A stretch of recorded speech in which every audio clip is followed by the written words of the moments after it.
Lucas 15, de 11 a 32. Vamos ler de maneira alternada, meus irmãos. Quando a palavra de Deus assim nos diz. Continuou: certo homem tinha 2 filhos.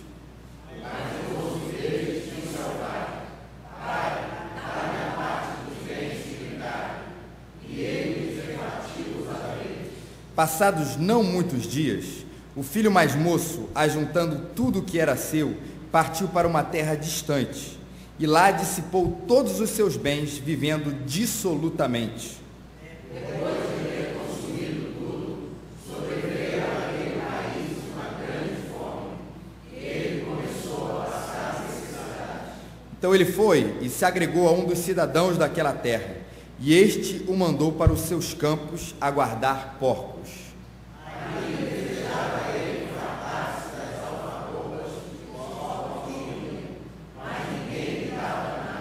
Então, caindo em si, disse: quantos trabalhadores de meu pai têm pão com fartura, e eu aqui morro de fome?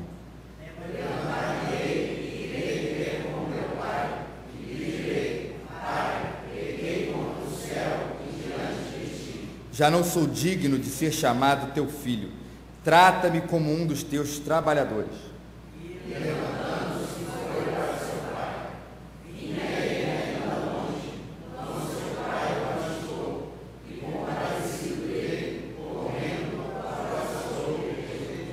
E o filho lhe disse: pai, pequei contra o céu e diante de ti, já não sou digno de ser chamado teu filho.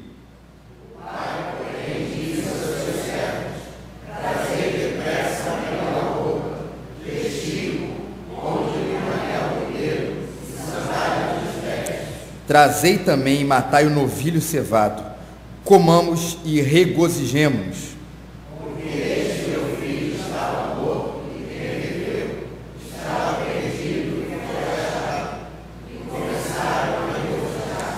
Ora, o filho mais velho estivera no campo, e quando voltava, ao aproximar-se da casa, ouviu a música e as danças. E ele informou: veio teu irmão, e teu pai mandou matar o novilho cevado, porque o recuperou com saúde.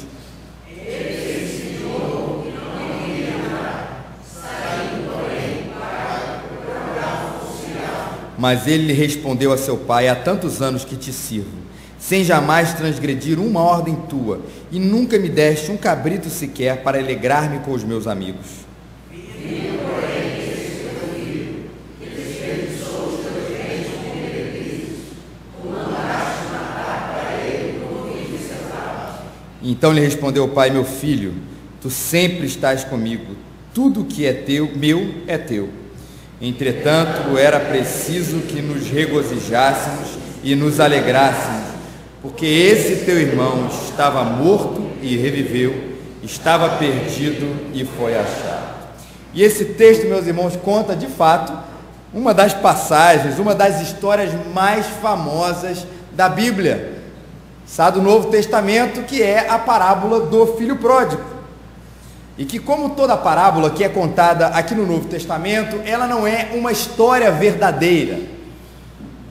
O que é verdadeiro dentro dessa parábola, é claro que são os ensinamentos, as lições que Jesus queria passar para todos os seus discípulos e para todas aquelas outras pessoas que estavam ouvindo a pessoa de Jesus naquele momento. E essa, meus irmãos, é uma daquelas grandes histórias de amor, ou na verdade do grande amor de Deus por nós. Uma história que ilustra tão bem o fato de que Deus nos ama, do fato de que Deus se interessa por nós, o fato de que Deus faz alguma coisa pela gente, e Jesus queria deixar isso tão claro aos nossos corações, tão claro para a gente, que se utilizou dessa parábola, ou do meio de uma história, para contar e para deixar isso ainda mais vívido, ainda mais vivo para os nossos corações. E para a gente contextualizar, meus irmãos, a parábola do filho pródigo, ela é uma resposta a uma insinuação dos escribas e dos fariseus. Se você fechou a sua Bíblia, abre ela de novo na página 85 e mantenha ela aberta, porque Jesus conta essa parábola dentro de um contexto e como uma resposta a uma insinuação que nós veremos aqui agora. Lucas capítulo 15, versículos 1 e 2, quando a palavra de Deus diz: aproximando-se Jesus de Jesus todos os publicanos e pecadores para o ouvir, e murmuravam os fariseus e os escribas, dizendo: esse recebe pecadores e come com eles.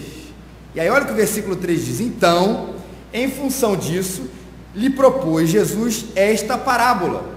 E aí, na verdade, meus irmãos, Jesus, na verdade, propõe uma parábola, que depois viram duas parábolas, e que depois viram três parábolas, que uma dessas essa terceira, na verdade, é a parábola do filho pródigo. Vamos falar um pouquinho mais sobre isso daqui a pouquinho. Mas o que é que estava implícito nessa afirmação? Esse Jesus recebe pecadores e come com eles. O famoso ditado que não está na Bíblia, meus irmãos: diga-me com quem tu andas e direi quem tu és. Repete para você, isso não está na Bíblia.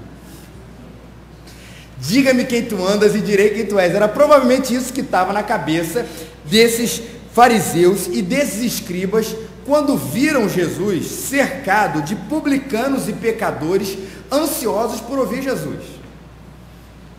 E como uma figura carismática que era, claro, ele era o Filho de Deus, mas era uma pessoa carismática, que atraía multidões, que atraía atenções, Jesus era cercado por todo tipo de gente. E ganhava muita atenção, meus irmãos, de gente como esses, os publicanos, os pecadores, as prostitutas, gente normalmente marginalizada pela sociedade, andava perto de Jesus, porque ali ouvia a mensagem da salvação, que ali ouvia a mensagem da graça, a mensagem do perdão, a mensagem da reconciliação. E aqueles que se achavam mais santos, no caso aqui dos fariseus e dos escribas, fala assim: esse rapaz aí, esse tal de Jesus é que nem esses fariseus, esses pecadores, como essas prostitutas, como esses publicanos, porque afinal, se Jesus anda com essas pessoas, ele é exatamente como um deles. E o que eles falhavam, meus irmãos, em compreender, era o amor de Deus para o perdido. Eles não compreendiam como é que Deus, que ama tanto aquelas pessoas, que amava tanto os pecadores, as prostitutas, os publicanos e todos aqueles que chegavam ao arrependimento, como é que Deus podia deixar as pessoas naquela mesma condição? A vinda, o sacrifício, a morte, a ressurreição de Jesus foi o que salvou e continua sendo o que salva o coração do perdido. Mas eles precisavam entender isso com seus corações e com as mentes. E aí então Jesus conta, para ilustrar isso, três histórias sobre três coisas perdidas, onde o ápice dessas histórias é de fato a parábola do filho pródigo. Você já deve ter visto isso algumas vezes na exposição parábola do filho pródigo. Se você acompanhar, vamos acompanhar o texto em negrito. Jesus recebe pecadores, é o primeiro deles aí, depois é a parábola da ovelha perdida. Segundo aí depois, andando um pouquinho mais, versículo 8, aí acima é a parábola da dracma perdida. E no versículo 11, que a gente leu, vamos chamar assim, é a parábola do filho perdido, ou do filho pródigo, o filho que é um grande gastador, esse é o significado da palavra.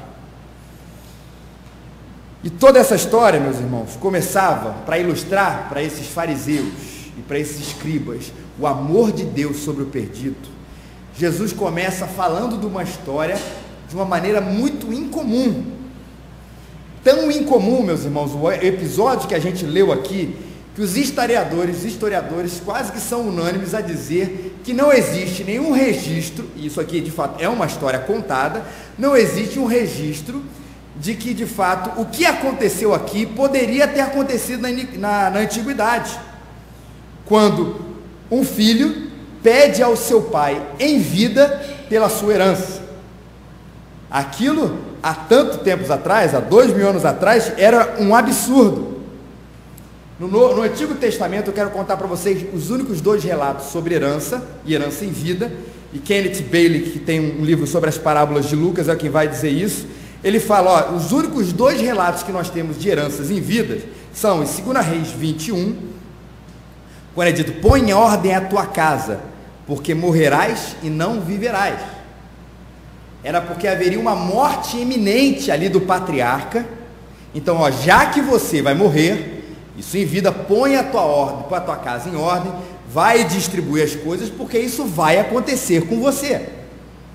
Um outro caso, meus irmãos, é de Gênesis 25, 6, no caso das filhas de Quetura com Abraão.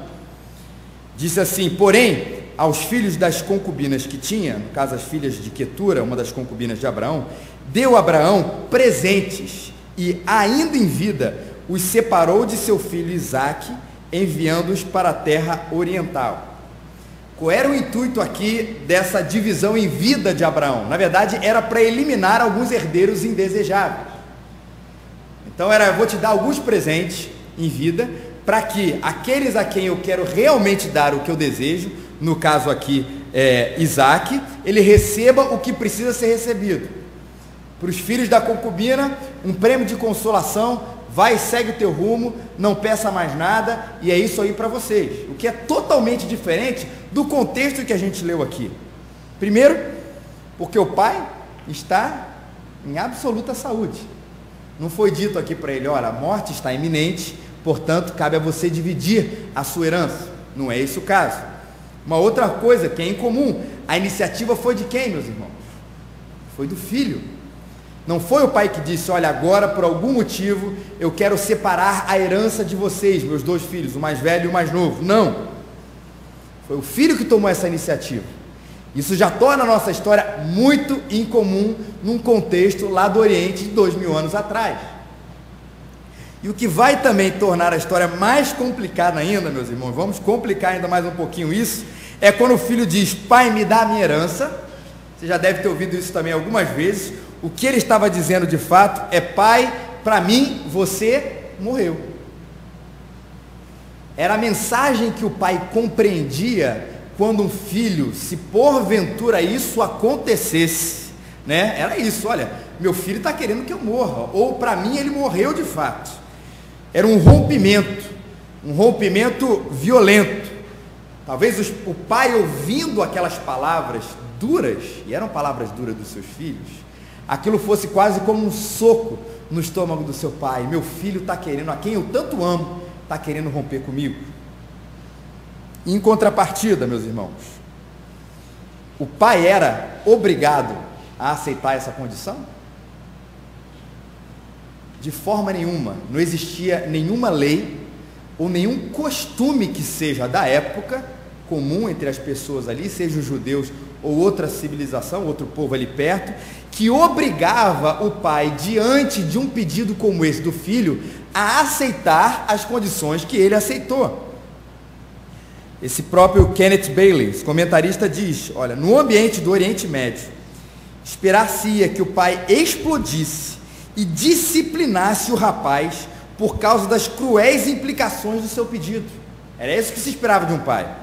Se o pai atendesse a esse pedido, estaria pondo em risco o seu próprio bem-estar, já que ele teria que abrir mão de algumas coisas que iriam para o seu filho. Então, já que eu tenho que em vida abrir mão da minha herança, eu não vou ter aí o tanto de dinheiro que eu tenho para pagar meu plano de saúde, para continuar investindo na minha previdência privada, para fazer as minhas viagens que eu estou planejando quando eu estiver lá no fim da minha vida ou na reta final. Abrir mão disso seria um absurdo, nenhum pai consentiria. E se você olhar Oriente Médio, você imagina um pai tranquilo falando isso? Aqui não vai nenhuma, ou vai uma caricatura, a gente imagina aquela figura irada ali, falando aquele árabe bem ríspido, dizendo de maneira nenhuma, coisa que a gente não entenderia e ficaria até com medo quando a gente ouvisse sem entender, já que nós não somos como o reverendo Leonardo, que sabe falar a língua. Mas isso não quer dizer que a história não é verdadeira. Ou, aliás, que os ensinamentos aqui presentes não são verdadeiros. Porque todos esses elementos aqui, eles estão aqui intencionalmente para nos mostrar uma realidade. O que isso quer dizer, meus irmãos? O filho queria, de fato, viver sem o pai. E ele achou que essa sua independência de viver com a sua herança era muito mais interessante do que viver debaixo das asas do pai. E essa, meus queridos, essa que nós acabamos de ler aqui, é uma ótima definição para a palavra perdido no Novo Testamento. A ideia do perdido é essa: Alguém que, mesmo tendo sido criado por Deus, mesmo que essa pessoa tendo vivido a vida inteira às custas de Deus, ou você acha que existe algum ser humano que não vive às custas de Deus?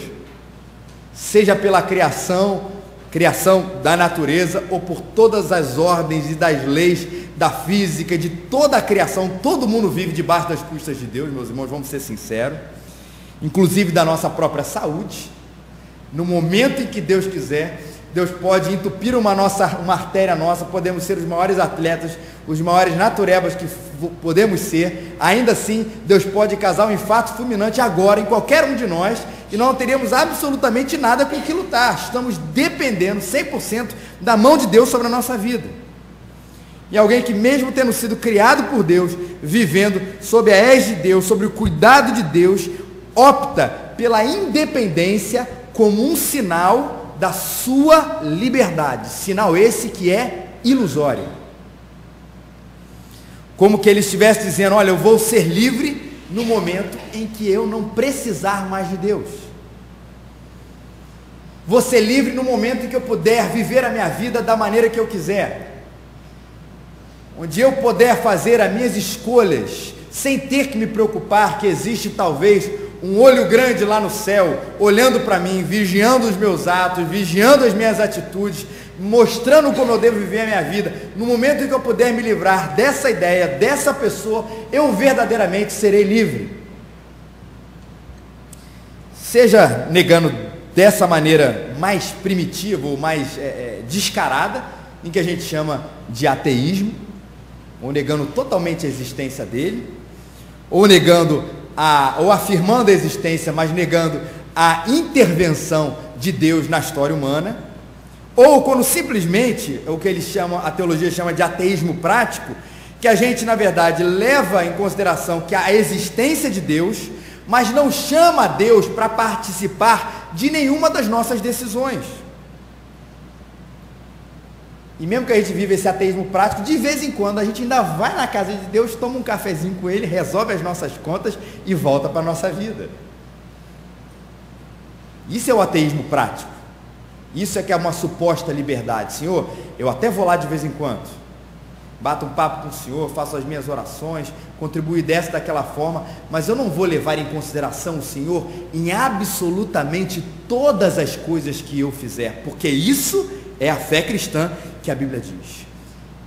E uma pessoa que opta por essa suposta liberdade, na Bíblia, como é que ele é chamado? Perdido. Não porque ele na verdade não sabe onde ele está, que é essa nossa ideia de perdido, mas porque não existe liberdade sem dependência de Deus. Aliás, quanto mais a gente vai se achando independente de Deus, a Bíblia nos diz que mais vão cegando os nossos olhos para perceber o quanto a gente precisa dele, mas a gente vai sofrer as consequências depois. Olha o que Jonathan Edwards uma vez disse: quando mais a pessoa anda no pecado, provavelmente mais a sua mente será obscurecida e cega. E assim é que o pecado assume o controle das pessoas. Na medida que vai andando mais, a gente vai mais se auto-cegando, mais a gente vai dizendo que não precisa de Deus, mais a gente vai percebendo que de fato a gente não precisa, até que o momento que a gente acorda e percebeu que nós estávamos cegos, vivendo numa ilusão. Hebreus 3, de 12 a 13. Acompanhe comigo, preste atenção no que esse texto diz. Tende cuidado, irmãos, jamais aconteça haver em qualquer de vós perverso coração de incredulidade que vos afaste do Deus vivo. Pelo contrário, e essa recomendação aqui do escritor de Hebreus, exortai-vos, encorajai-vos mutuamente, chama a atenção do seu irmão, dia após dia, durante o tempo que se chama hoje. É hoje o dia de exortar o seu irmão, a fim de que nenhum de vós seja endurecido pelo engano do pecado. Para que na medida que vós, a ideia que eu tenho é mais ou menos essa, a gente vai dormindo, a gente vai adormecendo, e aí chega um irmão que cutuca a gente e a gente acorda para que a gente não seja tomado pela nossa própria sonolência, que a Bíblia vai chamar aqui de cegueira ou engano do pecado. Então nesse momento, cutuca o seu irmão aí que está dormindo, fala assim: acorda, vamos escutar o sermão. Pode cutucar, não tem ninguém dormindo não, mas é só para acordar você. Não se deixe enganar por engano do pecado, é o que a Bíblia diz. Mas o que é que Deus faz com o perdido? Essa é uma outra coisa que me espanta demais nesse texto. E aí, claro que você, pai, vai entender isso ainda melhor do que eu. Deus, ou o pai, aceita a proposta do filho. Não é estranho? Ele tendo o poder de dizer não, porque afinal ele é o pai, ele tendo o poder de evitar futuros que ele já saberia, futuros decisões difíceis, complicações, ainda assim, Deus aceita essa proposta. E meus irmãos, quando o pai aceita uma proposta errada nossa, com base na Bíblia, essa é a pior coisa que Deus pode fazer para o ser humano. Olha o que o texto de Romanos 1 diz: porquanto, tendo conhecimento de Deus, algumas pessoas não o glorificaram como Deus, nem lhe deram graças, antes se tornaram nulos, vamos usar a nossa imagem aqui, ou cego ou perdido, em seus próprios raciocínios, obscurecendo-lhes o coração insensato, inculcando-se por sábios, abandonaram a ideia de Deus e começaram a se inculcar como sábio, tornaram-se loucos e mudaram a glória do Deus incorruptível em semelhança da imagem de homem corruptível, bem como de aves, quadrúpedes e répteis. Em vez de adorar o Criador, começou a adorar a própria criação de Deus. Por isso, e olha como é que isso é sinistro, meus irmãos, Deus entregou tais homens à sua imundícia, pela concupiscência do seu próprio coração, para desonrarem o seu corpo entre si. Pois eles, Deus os entregou às imundícias. Isso quem está falando é o apóstolo Paulo, é a palavra de Deus, Romanos 1. Pois eles mudaram a verdade de Deus em mentira, adorando e servindo a criatura e a si mesmo, meus irmãos, em lugar do Criador, o qual é bendito eternamente. Amém? Por causa disso, Paulo vai continuar o seu argumento. Deus os entregou às suas paixões infames. Deus deixou essa coisa acontecer, porque até as mulheres, e ele vai falar uma dessas consequências da entrega de Deus às próprias decisões do ser humano, dessa suposta liberdade, as mulheres mudaram o modo natural das suas relações íntimas por outro, contrário à natureza. E semelhantemente, os homens também, deixando o contato natural da mulher, se inflamaram mutuamente em sua sensualidade, cometendo torpeza, homens com homens, e recebendo em si mesmo a merecida punição do seu erro. E por haverem desprezado o conhecimento de Deus, o próprio Deus, mais uma vez, os entregou a uma disposição mental reprovável para praticarem coisas inconvenientes, cheios de toda. E aí, que coisas inconvenientes são essas, além do que aquilo que a gente já leu: mulheres com mulheres, homens com os homens, e adoração à criatura e não ao Criador, cheios de toda injustiça, malícia, avareza, maldade, possuídos de inveja, homicídio, contenda, dolo e malignidade, sendo difamadores, caluniadores, aborrecidos de Deus, insolentes, soberbos, presunçosos, inventores de males, desobedientes aos seus pais. Meus irmãos, vou repetir, esse texto é sinistro, não é não? Deus os entregou, tais homens, à sua própria imundície.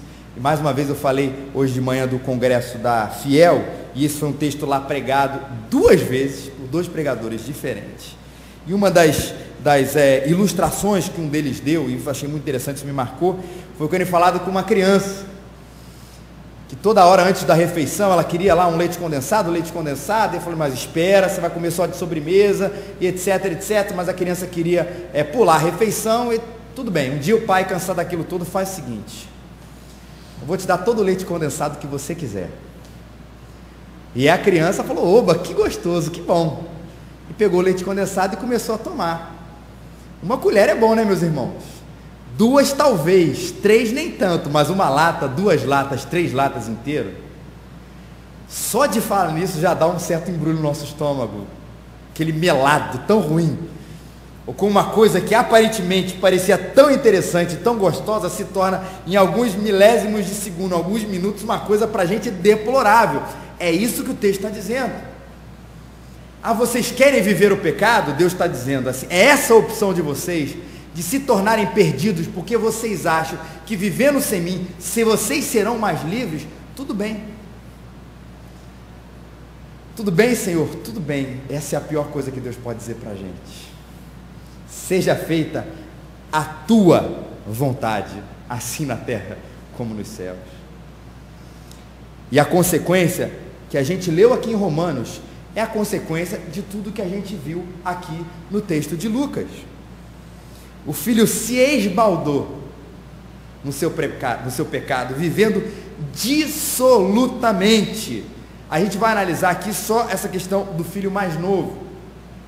E o versículo 30, não sei se na verdade é intriga da oposição do irmão mais velho, mas o irmão mais velho vai dizer que ele gastou todo o seu dinheiro com as prostitutas, as meretrizes. Mas sendo isso ou não intriga da oposição do filho mais velho, é muito provável que sim, meus irmãos. Mas gastou com tudo o que ele queria, fazendo o que ele pudesse, tudo que os seus olhos queriam ver, eles viram. Tudo que as suas mãos queriam que a sua mão queria tocar, ele tocou. Tudo que ele queria desfrutar, ele desfrutou. Vai, meus irmãos, aproveita. É carnaval no Rio de Janeiro. Até que um dia veio uma fome. E o rapaz que gastou naquilo que não deveria, ou que não mesmo poderia, teve que então guardar os porcos. E nós sabemos da relação conflituosa entre os judeus e os porcos. Levíticos 11:7, também o porco, porque tem unhas fendidas e o casco dividido, mas não rumina, esse vos será imundo. E da sua carne não comereis, nem tocareis no seu cadáver, estes vos serão imundos. O Hendrickson, comentando esse texto, fala de um ditado judeu, que uma maldição caia sobre a casa daquele que cuidar dos porcos. O que é que esse judeu aqui, esse filho mais novo, acabou fazendo? Cuidando dos porcos. E além disso, ele acabou comendo a comida dos porcos, ou na verdade, essa é a ideia que mais provável, ele acabou disputando a comida com os porcos. Ele diz, ele acabou comendo bagas pretas e amargas que os porcos arrancavam de arbustos baixos. Um tipo de comida que eles iam lá e conseguiam pegar ali os porcos, e aquele homem, sem o dinheiro e sem a comida, acabou também fazendo como ele, se chafurdando na sua própria lama. E como era o judeu, numa terra estranha, meus irmãos, ninguém, absolutamente ninguém, ajudou ele a se recuperar. Mas um dia ele resolve voltar para casa. E a gente sabe da beleza desse texto. Há algumas discussões se o que de fato, não sei o que você pensa, se isso foi uma necessidade ou se foi um arrependimento. Porque tem uma diferença de uma necessidade e de um arrependimento, não é verdade, irmão? Uma coisa, eu me vejo sem dinheiro, comendo a comida dos porcos, comendo o pão que o diabo amassou, e lembro que meu pai, ele tem ali uma grande fazenda, e eu posso voltar para lá, não porque na verdade eu estou arrependido do que eu fiz, mas porque lá eu tenho o conforto, o alimento, o abrigo, os outros servos ao meu dispor. Eu não sei como a gente resolve isso, se foi um arrependimento ou uma necessidade, porque na verdade o texto não fala exatamente sobre isso. Mas uma coisa eu sei, meus irmãos, Deus às vezes usa a nossa necessidade para chegar ao nosso arrependimento, não é assim? Tem coisas que começam como necessidade, tem coisas que... É um velho ditado que também, fale para você mesmo, não está na Bíblia, mas é verdade, se não é pelo amor, é pela dor. Não está na Bíblia, mas é uma verdade. Deus chama, olha aqui a minha fazenda, meu filho, olha aqui o meu cordeiro, é para matar, para você comer, olha esse churrasco, olha os meus servos, olha tudo isso. Se você se encanta por aquilo, às vezes por algum tempo, mas às vezes depois você acha, não, eu posso seguir o meu próprio caminho. E por isso vai experimentando a dor. E naquilo que era uma dor no início, aí sim, eu creio que foi arrependimento no momento do encontro mais bonito, que quando o filho se encontra face a face com o pai. Aí sim, meus irmãos, eu acho que ali houve um quebrantamento do seu próprio coração. Não, agora não era mais a ideia de que eu posso ter um prato limpo na frente de mim, que eu posso vestir uma roupa limpa, que eu posso dormir numa cama quente. Apesar de Deus ter usado, o pai usado isso, né? O pai lá de cima usado todas essas coisas para o filho voltar para casa, mas nesse momento era uma relação que precisava ser restaurada e que foi ali naquele instante. Olha que bonito. Kenneth Bailey diz: os atos do pai nesse momento que se encontra, porque o pai não fala nada, os atos do pai dispensam palavras. Não há palavras de aceitação ou de boas-vindas. O amor expresso é profundo demais para ser demonstrado através das palavras. Só os atos conseguem fazê-los. E um outro comentarista diz, Said: Cristo nos relata as palavras do filho a seu pai, mas não diz nada acerca de um discurso do pai a seu filho. Preste atenção, porque em verdade o pai substituiu palavras por beijos e substitui afirmação por expressão e os olhos que falam pela língua. Palavras por beijos. Naquele beijo, em toda a festa que o pai prepara, está todo um discurso que talvez eu e você nunca conseguiríamos compreender na plenitude, porque é assim, meus irmãos, o tamanho do amor do pai para a gente. Mas eu quero te lembrar uma outra coisa aqui nesse texto. Lembre-se que a primeira solução que o filho deu era: eu vou voltar para casa e me colocar como um servo na casa de meu pai. Alguns dizem que provavelmente era um servo assalariado. Caso uma tentativa, como a gente viu domingo à noite e mencionei hoje de manhã, de novo barganhar as coisas. Eu vou ganhar aqui como servo assalariado e vou recuperar para o meu pai aquilo que eu pedi por herança. Essa é uma hipótese, eu não posso afirmar, mas é uma grande hipótese, ele recuperar o que ele tinha pegado do pai como servo assalariado. Mas aí os dois, e principalmente o filho, percebe que o que precisa ser acertado, meus irmãos, ali não é uma relação financeira, não tem a ver com quantas dracmas, quantos dólares, quantos euros, quantos reais, quantos cruzeiros, seja lá o que for. O que precisava ser acertado naqueles dois não tinha nada a ver com recursos, meus irmãos.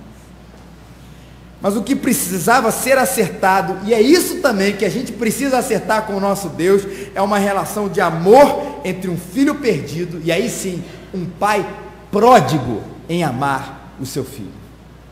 Quanta gente já não disse isso, e é a verdade, que esse texto não devia se chamar a parábola do filho pródigo, mas é a parábola do pai pródigo, que o texto aqui em negrito, meus irmãos, lembrando que isso aqui não está na Bíblia, isso aqui foi colocado para auxiliar a gente.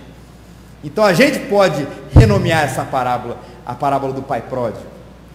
O pai que parece que não mede esforços em gastar cada vez mais o seu amor por um filho perdido, a quem ele tem tanto apreço. Por isso, para a gente terminar, não se perca, porque liberdade é viver com Deus e não sem Ele. João 15,5, texto famoso: eu sou a videira, vós os ramos.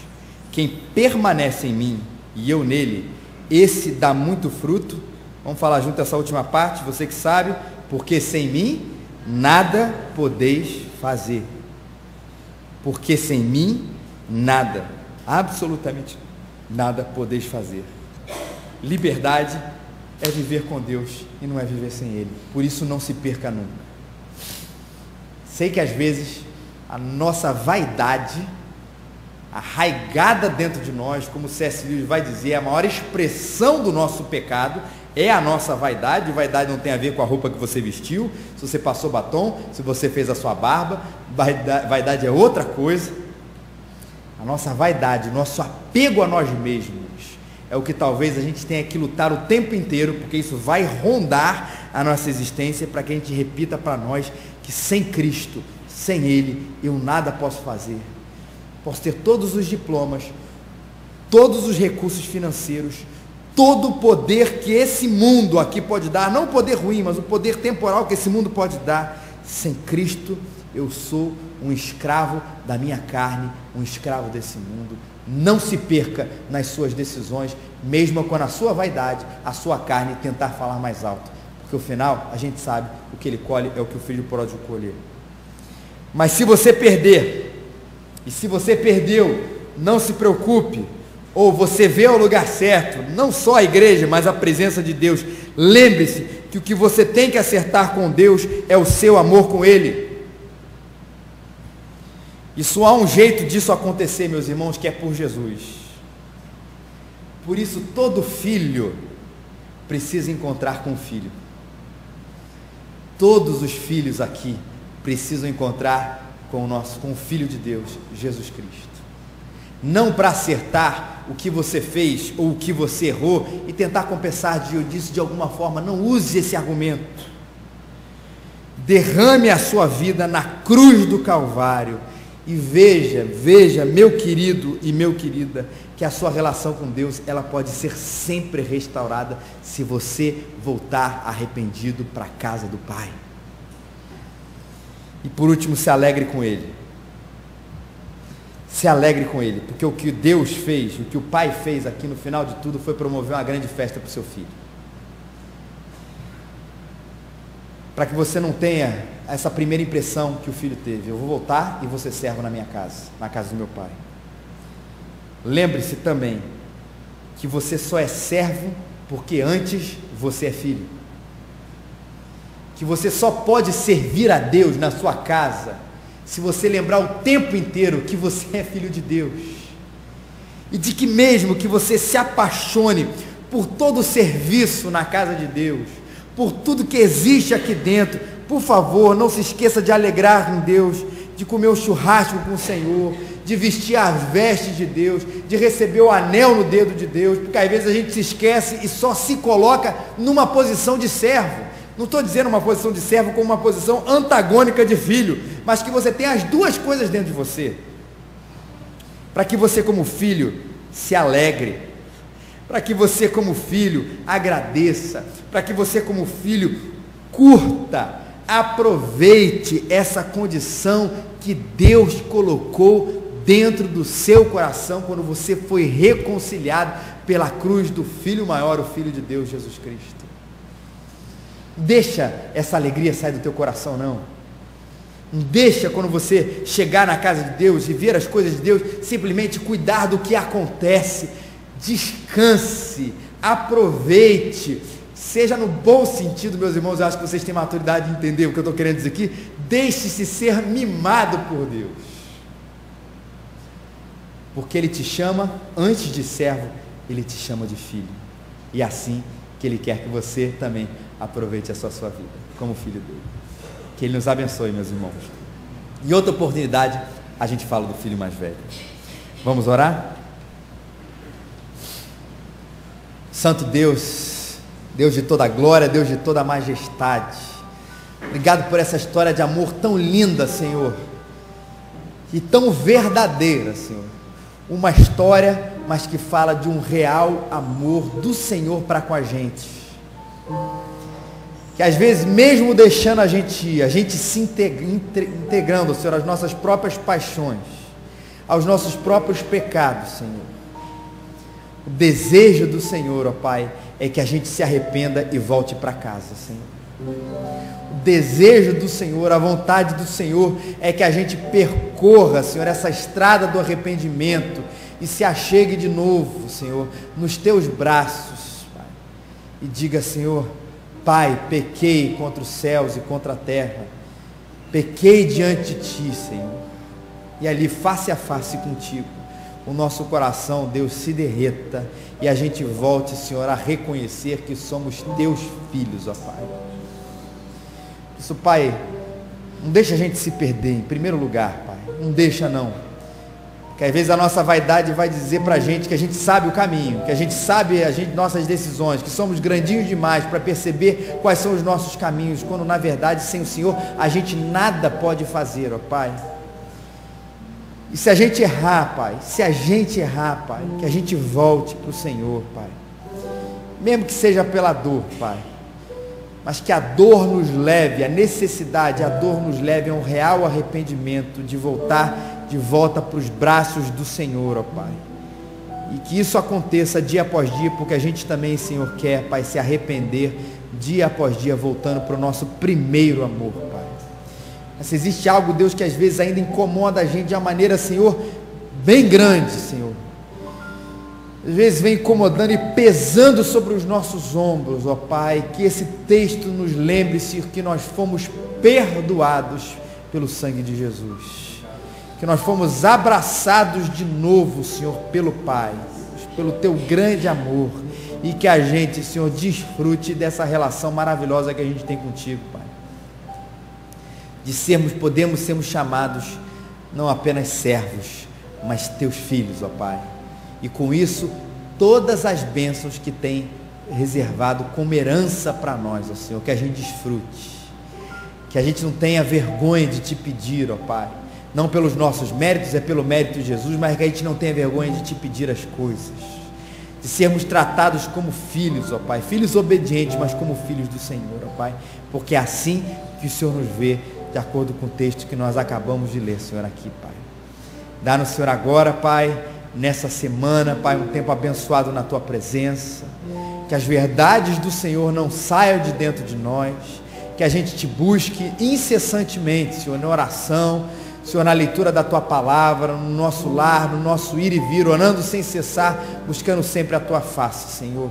Dá-nos, ó Deus, a Tua bênção nas nossas também decisões, no dia de amanhã, na nossa caminhada, Senhor, no nosso ir e no vir, a Tua segurança também sobre o Teu povo que aqui congrega, Pai, sobre todos aqueles também que nos acompanham, Senhor, nos outros meios, na internet, Pai. Abençoa a gente, é o que nós te pedimos, no nome santo e poderoso de Jesus. Amém e amém.